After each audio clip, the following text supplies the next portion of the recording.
네, 오늘 함께해 주실 전문가분 소개해드리겠습니다. 오늘 JYP홀딩스의 박성규 대표님과 함께하겠습니다. 대표님 안녕하세요. 네, 안녕하십니까. JYP홀딩스의 박성규입니다.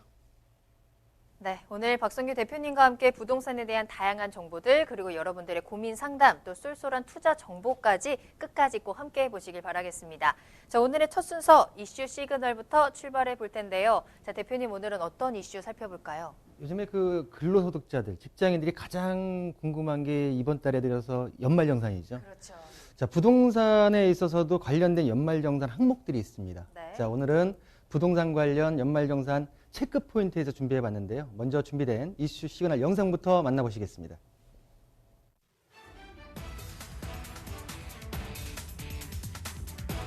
(2019년) 연말정산 시즌이 다가오면서 많은 분들이 부동산 세금을 줄이는 법과 보너스를 받는 법에 대해 관심이 많으실 텐데요.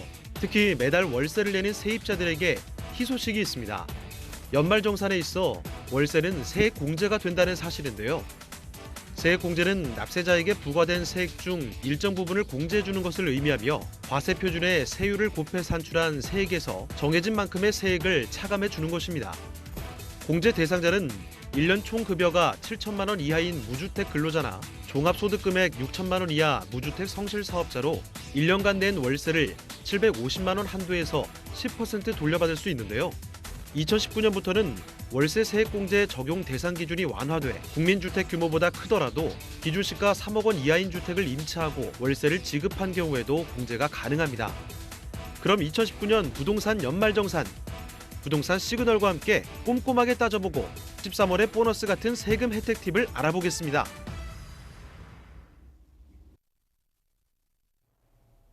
네, 우리 영상에서는 현재 지금 뭐냐면은 월세에 대한 세액 공제에서 말씀을 좀 영상이 나왔는데요.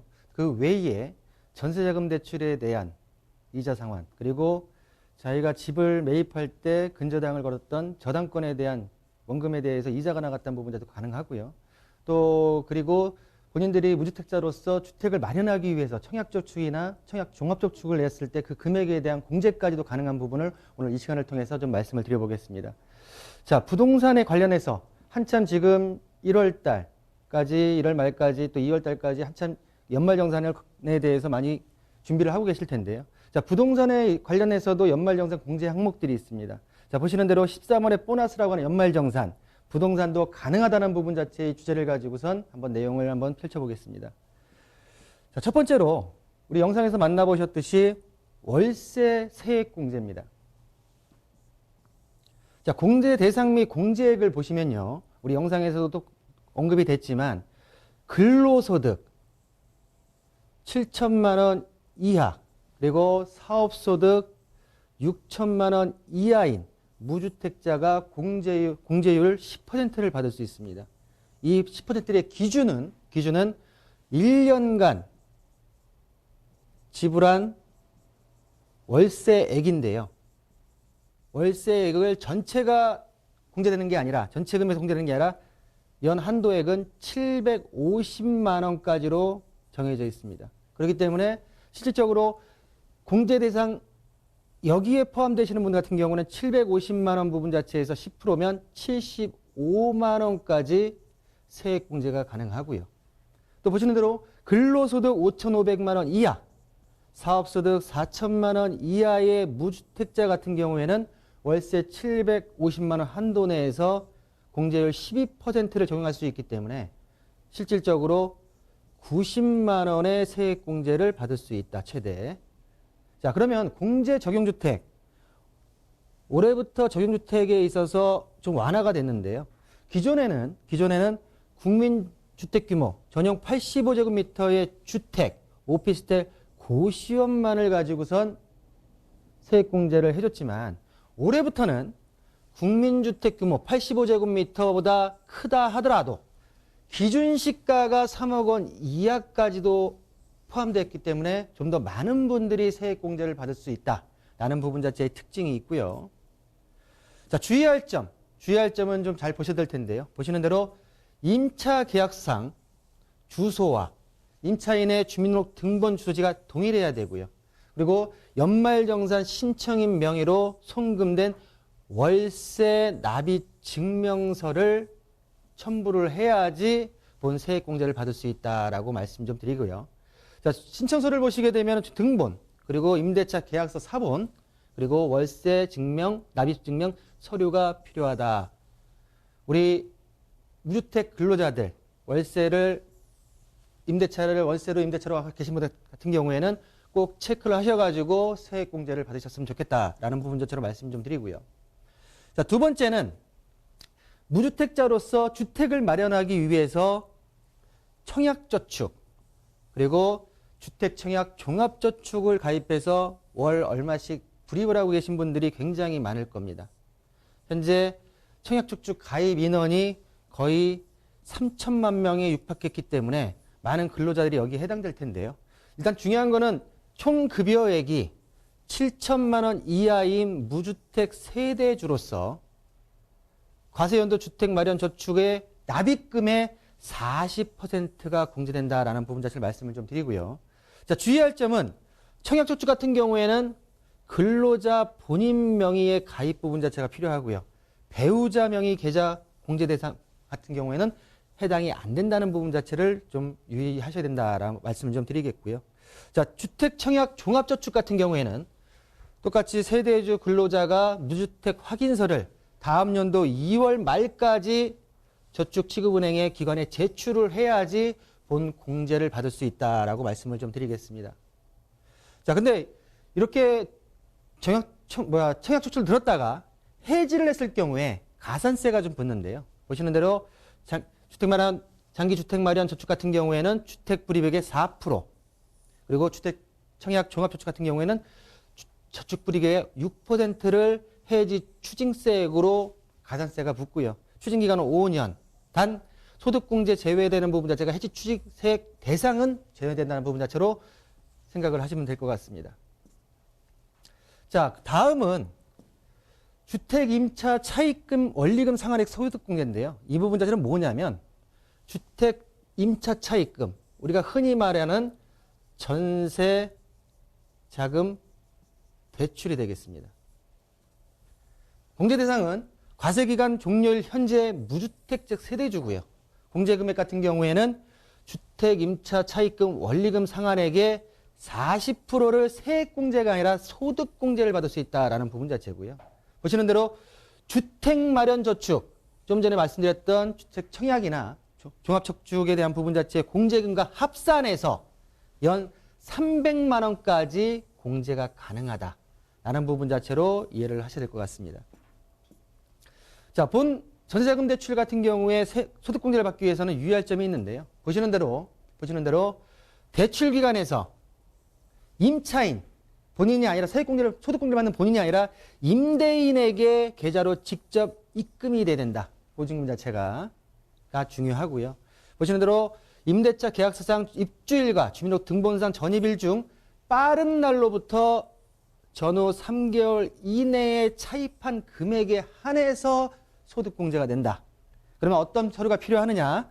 주택자금 상환 증명서, 근로자 주민등록 등본, 임대차 계약서 사본, 그리고 금전소비대차 계약서 사본, 차입금에 대한 원리금 상환 증명할 수 있는 서류가 모두 증빙이 된 상태에서 전세자금 대출에 대한 원리금 상환액 소득공제가 가능하다라는 부분 자체로 이해를 하시면 되겠습니다. 자, 마지막인데요. 네 번째 같은 경우에는 장기주택 저당 차입금. 우리가 주택을, 특히 아파트를 마련할 때 명의는 내 거지만은 은행하고 공동명의가 되죠. 거의 대출을 낀다는 얘기죠. 이 대출에 대한 주택 매입에 대한 대출금에 대해서 이자 상환, 이자에 대한 부분 자체를 소득공제를 해주겠다는 내용이고요. 자, 공제 대상은 무주택 혹은 1주택자인 세대주가 가능하고요. 세대주가 일정 요건 자체가 충족이 안 됐을 시에는 다른 세대원도 가능하다라는 부분 자체도 하나의 유의할 점이다라고 말씀 좀 드리겠고요. 자, 이 소득공제 같은 경우에는 아까 전에 처음에 말씀드렸던 월세 소득공제처럼 이번 좀 기준이 완화가 됐습니다. 보시는 대로 적용주택 및 공제 한도에 있어서 기존에는 기준시가 4억까지였지만 지금은 5억 이하로 완화됐기 때문에 좀 더 많은 분들이 본 소득공제를 받을 수 있지 않을까라고 예상이 되고요. 보시는 대로 최소 연 300만 원에서 최대 1,800만 원까지 한도가 정해지는데 공제 한도는 차입 시기와 그 대출의 기간에 따라서 좀 상이합니다. 차입 시기와 대출의 기간에 따라 상이한데 보시는 대로 2015년도 1월 1일 이후 2012년도 1월 이후와 2014년도 12월 31일까지 그리고 2011년도 12월 31일 이전으로 구간이 나눠지고요. 보시는 대로 2015년도 1월 1일 이후에 15년 이상 고정금리 그리고 비거치식 분할 상환을 했을 때는 1,800만 원까지 공제가 한도가 있고요. 보시는 대로 10년으로 기간 자체가 내려가게 되면 300만 원. 또 12년 1월 1일 이후부터 14년 12월 31일까지는 1,500, 그 외 지역은 500만 원. 2011년도 12월 31일 이전 같은 경우에는 실질적으로 1,000만 원, 1,500만 원, 그리고 정정 규정을 적용한다라는 부분이기 때문에 이 부분 자체는 좀 어렵지만 여러분들이 꼭 한번 체크를 하신 상태에서 소득공제를 받으셔야 된다라고 말씀 좀 드리겠습니다. 자, 어려운 내용이죠. 어렵지만은 내가 좀 더 관심을 가지면 13월에 보너스가 좀 더 풍성해질 수 있겠죠. 그걸 정리를 해서 도표를 좀 보여드릴 텐데요. 자, 보시는 대로 첫 번째 월세 세액공제 말씀드린 대로 무주택 세대주로서 1,907천만 원 이하 그리고 이번에 추가된 부분 자체가 공시가 3억 원 이하 주택 규모가 넘는다 하더라도 85제곱미터가 넘는다 하더라도 이것까지 추가됐기 때문에 한번 체크를 해보시고요. 말씀드린 대로 7천만 원 이하 같은 경우에는 월세액의 10%, 한 75만 원이죠. 750만 원이 한도니까. 그리고 5,500만 원 이하의 소득 부분 자체 같은 경우는 12%이기 때문에 실제로 90만 원의 소득공제를 받을 수 있다라는 부분 자체를 첫 번째 월세 소득공제로 말씀을 좀 드릴 수가 있겠고요. 두 번째로는 주택마련저축공제에 있어서 무주택 세대주가 해당이 되고요. 2019년도에 납입한 주택마련 저축 납입금액의 연 240만 원 한도 내에서 40%까지 공제가 가능하다라는 부분 자체를 말씀을 드리겠습니다. 자, 세 번째로는 말씀드린 대로 주택임대 차입금, 전세자금 대출을 말씀드릴 수 있겠는데요. 자, 공제 대상자는 무주택 세대주고요. 보시는 대로 전월세 보증금 대출의 원금 이자 상환액의 40%까지 공제가 가능하고요. 말씀드린 대로 공제 한도는 최대 주택저축 공제와 포함해서 300만 원까지 가능하다라고 말씀을 좀 드리겠고요. 자, 마지막으로 네 번째로는 내 집을 마련할 때 장기 대출을 받았을 때 2019년도 중 차입 시 당시 1주택 이하나 공시가 5억 이하의 12월 31일 현재 1주택 소유자로서 차입금 이자 상환액의 공제 한도에서 최대 1,300에서 1,800만 원까지 받을 수가 있기 때문에 본 내용들 4가지의 연말정산에 관련된 부동산 공제 항목을 꼭 체크를 하셔가지고 꼭 13월에 보너스를 좀 두둑히 받을 수 있는 우리 시청자분들이 됐으면 좋겠다라고 정리해드리겠습니다.